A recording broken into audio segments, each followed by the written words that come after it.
Hello class. In this little lecture we're going to start talking about chapter 1 in I Speak 2013 edition. If you'll open up to page 18, I'm going to start kind of in the middle of the chapter with understanding communication apprehension. Now, according to our book, communication apprehension is defined on page 18 as an individual's level of fear or anxiety associated with either real or anticipated communication with another person or persons. So as that tells us, communication apprehension can happen, first of all, it's fear or anxiety, which I think that we've all experienced before, maybe a little bit of nervousness. With either real, which means you're currently in giving a speech, or anticipated, that means you're thinking about and getting ready to give this speech. You're getting kind of nervous either leading up to it or like actually in the process of giving it. Today I had you take your PRPSA, which really measured your self-awareness of your speech anxiety, and then you commented on the form as to what number you got and then what you kind of think that means about you. So during this speech, during this little lecture here, I want you to keep all of that in mind. Where do you range? Are you really confident in your speaking abilities? Maybe you're on the speech team in high school, you won a couple medals, that type of thing. Or are you more towards the other end where you are really afraid that you're going to vomit in front of your audience? Either way, you know what? It's all normal. At some point in that spectrum, all of us have speech anxiety. So I'm going to give you a little bit of history about myself. I was a speech geek in high school, and I did win awards and all that sort of fun stuff. But when I got to college and I was taking this class as a freshman, I would get so anxious and nervous, and I didn't know why. I was prepared, I knew what I was doing, I was confident in my abilities, but when I got in front of that class, I froze up. Well, during that course, I found out that the hardest audience to speak to is an audience of your peers. Now, it's going to be a little bit different considering this is an online class. You get to pick exactly who's in your audience. You're going to know everybody. They're all going to know why you're there, and they're going to be supportive. No one is going to say yes if they hate the idea of sitting through a couple-minute speech. They're not going to do it. Whether they're your friend or not, they're just not going to do it. But those 10 people that you get to sit there, whether they're classmates, friends, family, maybe if you have kids that are in their teens, those people are there to really support you. So as you're standing in the front of, just remember, you're not alone in this. We're all in this together, okay? And if you give it your best shot, I'm not going to fail you. Just really give it your best shot. Okay, so I kind of went off on an edge there for a couple minutes, but we're really going to talk about two things in this little lecture. First is your understanding of yourself, and next is coping with your speech anxiety. Alright, so I kind of already touched on understanding yourself. That's when you took that PRPSA earlier today, hopefully, and you participated in the form. Maybe you're really starting to look inside yourself and realize what triggers it, what feelings you're going to feel. The more understanding that you have about that, when it actually happens, you're going to realize you're not dying. You're going to realize it's okay and good that you're actually feeling these things. Because as that adrenaline pumps up, it's actually going to help you get along, and you're actually going to enjoy the speech, maybe get into it a little bit more than you would have normally. So, knowing yourself, how are you going to do that? Practicing. Practice in front of a mirror. Practice videotaping like I'm doing right now. Give a little speech, and then test uploading it, stuff like that. Make sure it all works.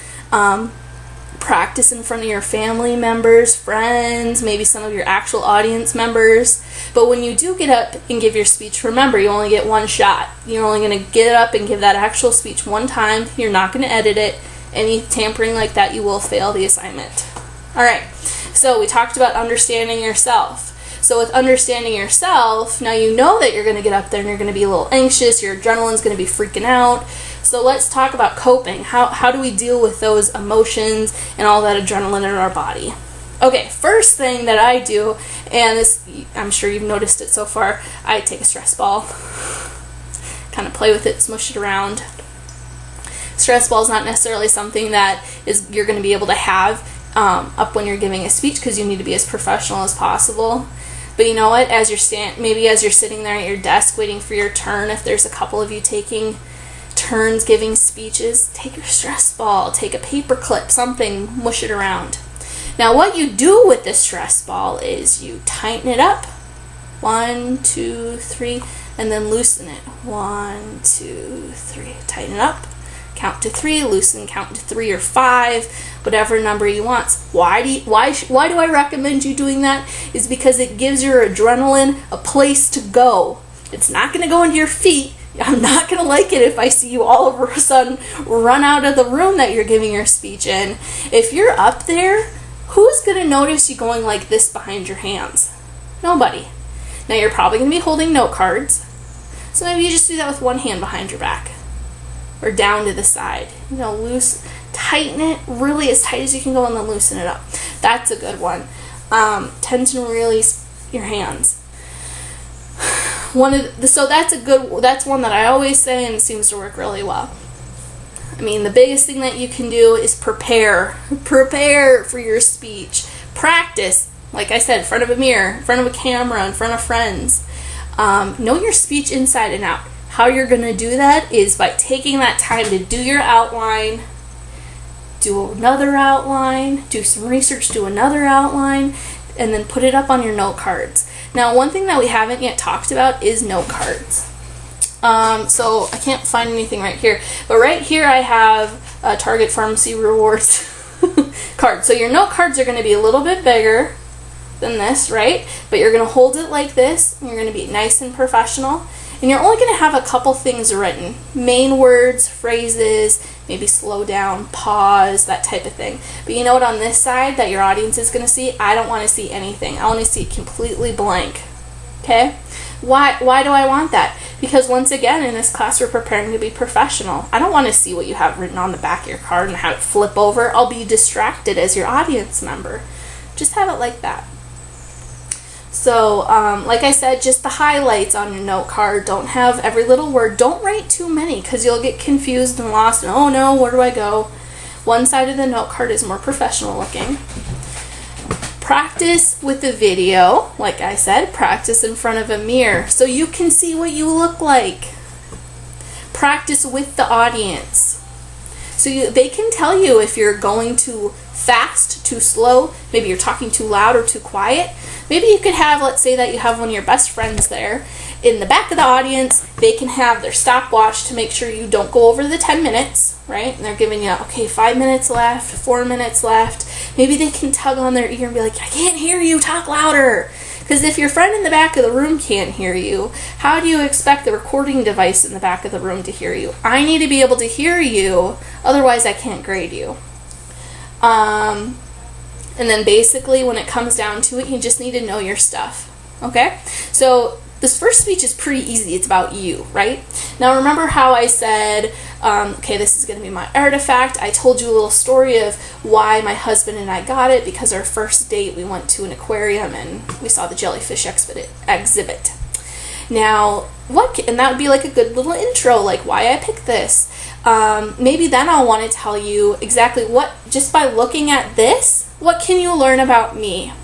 Okay, first thing you can tell is it blue? It's blue. I love blue. Blue's my favorite color. I can give you a little story about how when I was little, I gave myself the nickname a blue name. Now it's clear and it's a jellyfish, and I can get into more details throughout my speech. Remember, 2 to 3 main points. In the end, I want to know what I can learn about you by looking at this object that you picked out. Okay? Awesome. All right, so one of the final things I want to talk about is confidence. So when it comes to coping with stress and anxiety, act confidently. Stand up, push your shoulders back, head straight. Act confident, because when you fake it, you're eventually going to make it that way. All right, so in this little lecture, I talked about speech anxiety, understanding yourself, and how you can cope with it. Don't forget your stress ball. Do the little tense and release. Bring some water with you. Relax. We're all in this together.